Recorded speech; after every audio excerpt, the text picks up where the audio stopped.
todos já ofertaram, já dizimaram na casa de Deus? Né? Para a casa do tesouro? Então abra sua Bíblia, irmãos, em Romanos, no capítulo 10. Hoje, nessa noite, nós vamos... O tema que ficou sobre a minha responsabilidade é proclamar e anunciar. Nós vamos falar sobre a proclamação e a anunciação do Evangelho, das boas novas. E o que Deus colocou no meu coração, irmão, num texto muito conhecido, em Romanos, no capítulo 10. E hoje, nessa noite, nós vamos falar sobre missões transculturais, irmãos. Nós vamos falar de um trabalho que a nossa igreja faz, abençoando outra nação, anunciando e proclamando o amor de Deus em outra nação, e você faz parte disso nesta igreja. Amém, irmãos? Amém. A nossa igreja é uma igreja missionária, porque a nossa igreja é uma igreja obediente à palavra de Deus.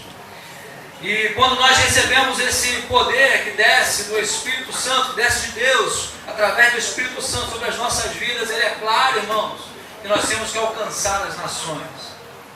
Ele diz lá em Mateus que nós temos que fazer discípulos de todas as nações. Marcos diz que nós temos que pregar o Evangelho em todo o mundo. Em Atos, foi o texto que nós falamos aqui, que tinha que ser em Jerusalém, Judéia, Samaria, até os confins da terra.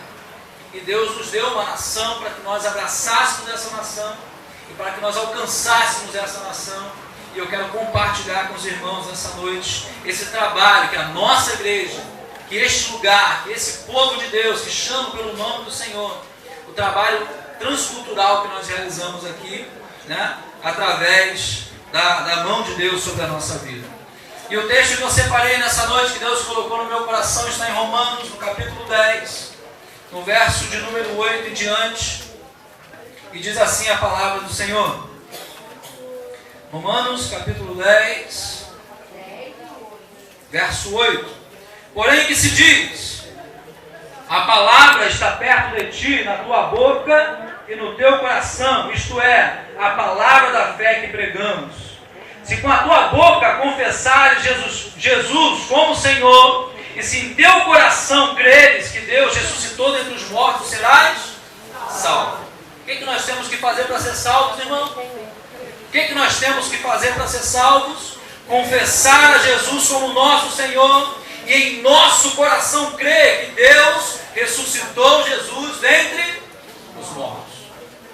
Para ser salvo é necessário crer que Jesus ele ressuscitou dentre os mortos. E é necessário nós confessarmos a Jesus como nosso Senhor. E no verso 10 vai dizer: porque com o coração se crê para a justiça, e com a boca se confessa a respeito da salvação. E aí o apóstolo Paulo ele traz algo das Escrituras e diz: todo aquele que nele crê não será confundido. Não há distinção entre grego ou judeu, uma vez que o mesmo é o Senhor de todos, rico para com todos que o invocam. Porque todo aquele que invocar o nome do Senhor, este será salvo. Como, porém, invocarão aquele em que não creram? E como crerão naquele de quem nada ouviram? E como ouvirão se não há quem pregue?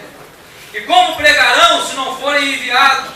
E como está escrito: quão formosos são os pés daqueles que anunciam as boas obras. Amém?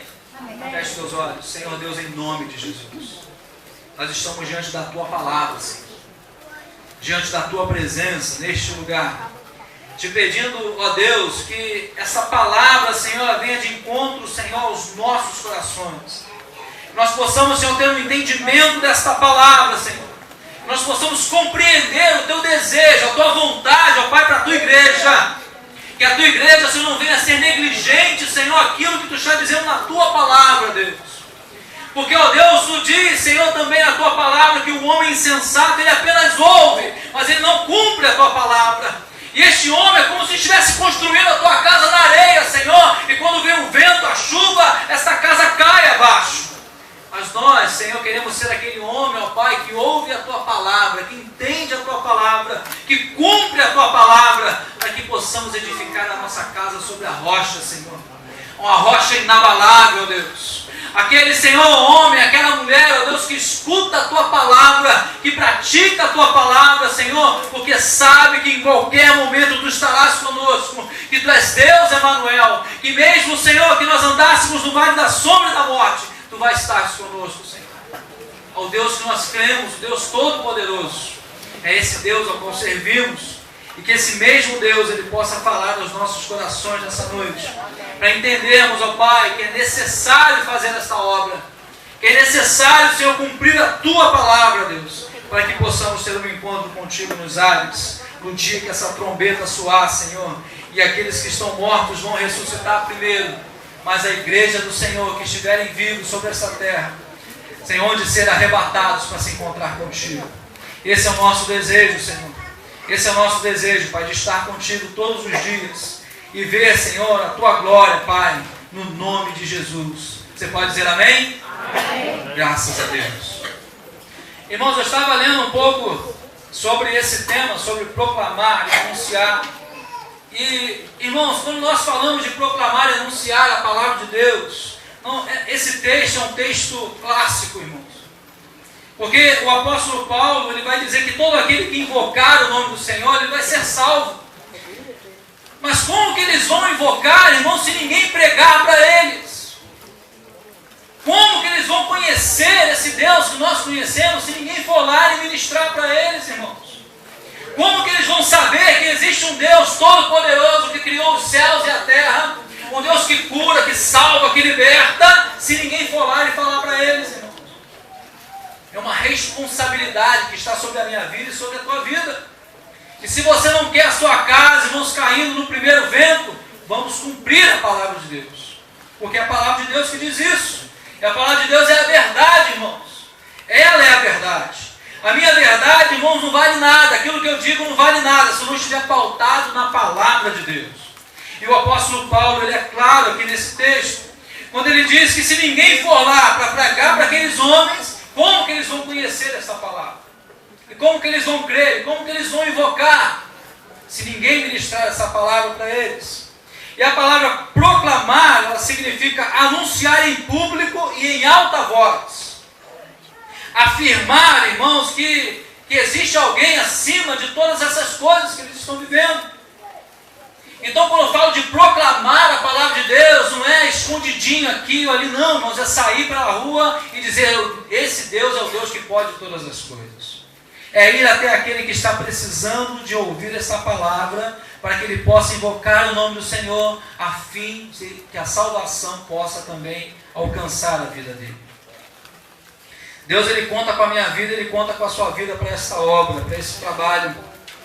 Falar de proclamação, irmãos, e salvação, é algo que tem que estar inerente na minha vida e na sua vida. Não tem como ser servo de Deus, não tem como ser filho do Deus Altíssimo, se nós não cumprimos a palavra de Deus. Somos filhos da desobediência. Nós temos que olhar para essa palavra, irmãos, olhar para essa espada que está sobre a nossa vida, nas nossas mãos, e cumprir a palavra de Deus. A Bíblia vai dizer, irmãos, que esta salvação a qual este mundo clama, o mundo clama por salvação. Eu ministrava sobre isso na igreja lá em Sobral.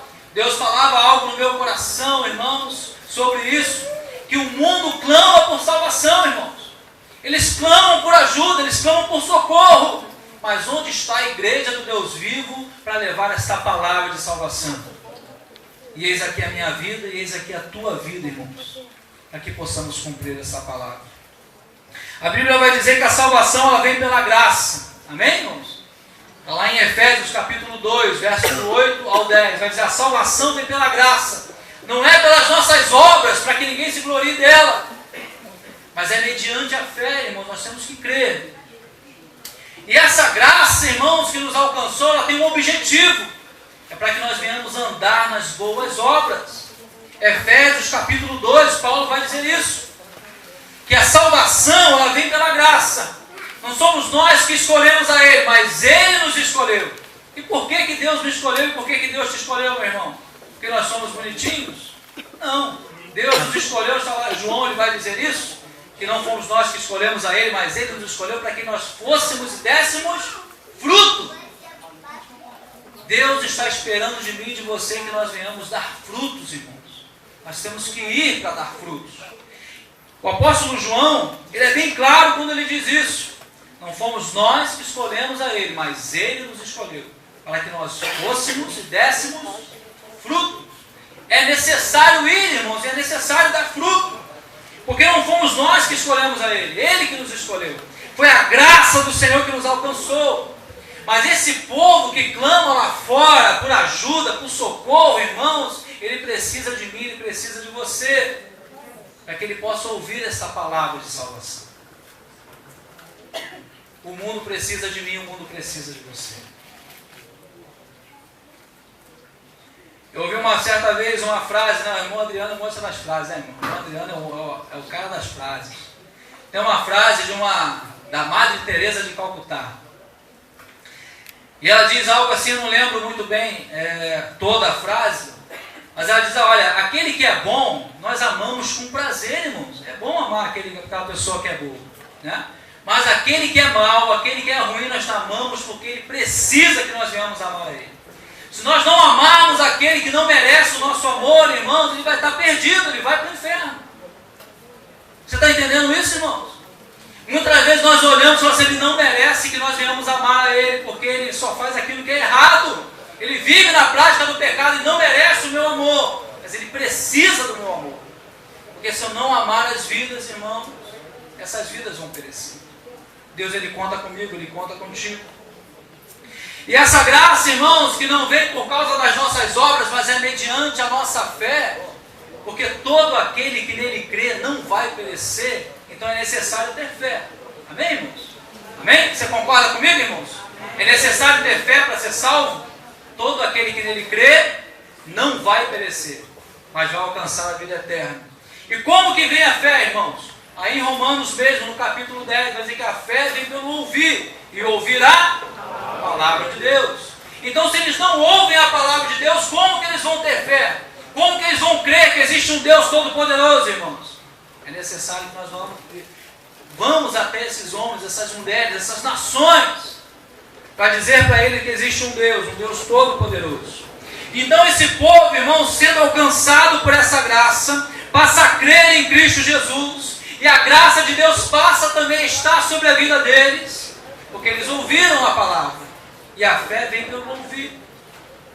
E eles passam a ter fé e a crer que existe um Deus todo-poderoso, um Deus que pode mudar o quadro daquelas pessoas. E aí, irmãos, o que Deus espera de mim e espera de você? Que nós possamos fazer essa obra. E o apóstolo Paulo, no texto que nós lemos, ele vai dizer assim, como que eles vão crer se não escutaram nada, se não ouviram nada? Mas como ouvirão se também ninguém pregou para eles? E como alguém vai pregar para eles se ninguém enviar essa pessoa até lá? Então é necessário que a igreja se levante para enviar pessoas a pregar a palavra de Deus. Porque nós somos um corpo, irmãos. E o corpo, cada um tem a sua função. Nem todos nós aqui vamos sair em campo para ministrar e para pregar e para falar. Mas muitos de nós vamos estar intercedendo, vamos estar orando, vamos estar contribuindo, vamos estar louvando a Deus, vamos estar orando para que a palavra de Deus ela penetre nos corações. Nós somos um corpo. E o corpo ele é feito de muitos membros. E cada um de nós tem a sua função, irmãos. Mas é necessário que seja enviado alguém para que essa palavra possa se cumprir. Eu fico muito grato, irmãos, a essa igreja e a Deus e ao pastor dessa igreja, porque esse lugar ele tem feito a obra de Deus. Nós temos ido de encontro àqueles que estão precisando da palavra. É muito lindo, irmãos, quando nós saímos desse lugar à noite, na madrugada, para poder profetizar sobre a vida desses homens que vivem nas ruas. É muito lindo, irmãos, quando nós saímos daqui, vamos lá em Oaíba, ou no chão de Gramacho, ou lá na Taquara, com aquelas crianças que são deficientes físicas, mentais, irmãos, para demonstrar o amor, a graça de Deus. É muito lindo isso, irmãos. Mas existem outras nações que estão precisando também dessa palavra. E essa igreja ela abraçou um país chamado Índia. Nós estivemos lá, fomos até aquele lugar para profetizar e para falar que existe um Deus que pode salvar, curar e libertar. E eu glorifico a Deus porque essa igreja tem entendido isso. Eu queria nessa noite, irmãos, compartilhar um pouco mais dessa obra que nós temos feito naquele lugar. Porque você faz parte desse trabalho. Você faz parte disso. Eu quero compartilhar com você nessa noite, meu irmão, minha irmã, um pouco dessa obra que é feita lá quase do outro lado do mundo. Foram 35 horas de voo para que eu pudesse sair do Rio de Janeiro, de voo e tempo no aeroporto, né? Do Rio de Janeiro até a Índia, para fazer essa obra. E todo o tempo que eu estive lá naquele lugar, essa igreja também esteve comigo lá naquele lugar. Porque esta obra, irmãos, Deus tem feito através das nossas vidas. É necessário que alguém vá, mas a igreja do Senhor está aqui presente, nos orando, clamando, buscando a presença de Deus. O apóstolo Paulo, irmãos, ele vai dizer que é necessário, irmãos, invocar o nome do Senhor para ser salvo. E diz que quão formosos são os pés daqueles que anunciam essas palavras. É necessário anunciar, irmãos. É necessário anunciar, proclamar a libertação para eles. Lá em Lucas, no capítulo 4, abra a tua Bíblia em Lucas. Lá vai dizer, irmãos, o que nós precisamos profetizar e falar para esses homens, para essas mulheres. Jesus, ele entra no lugar, irmãos, ele ouve um texto bíblico e ele diz, olha, esse texto está falando sobre mim. Bota lá, 4, ó. Foi-lhe entregue o livro do profeta Isaías e abrindo achou o lugar em que estava escrito. O Espírito do Senhor está sobre mim, porquanto me ungiu para anunciar as boas novas aos pobres. Enviou-me a proclamar a libertação aos cativos e a restauração da vista aos cegos e para pôr em liberdade os oprimidos. Olha o que Deus ele espera de mim e o que ele espera de você. Olha o que Deus espera de mim e espera de você. Que você, irmãos, você proclame a libertação aos cativos, restauração, irmãos, liberdade aos oprimidos. É isso que Deus espera de mim e que Deus espera de você. Então, irmãos, quando nós saímos do nosso lugar para profetizar, para falar desse amor, desse Deus, irmãos, Todo-Poderoso, a mensagem que nós temos que pregar é essa: libertação. Existe um povo que está cativo, existe um povo que está aprisionado, e a igreja do Senhor ela tem que fazer algo, irmãos, para que essa palavra ela possa penetrar nos corações, para que eles possam ter fé ao ouvir a palavra de Deus, e para que eles possam, crendo em Deus, clamar, invocar o nome dele, e assim eles poderão ser salvos.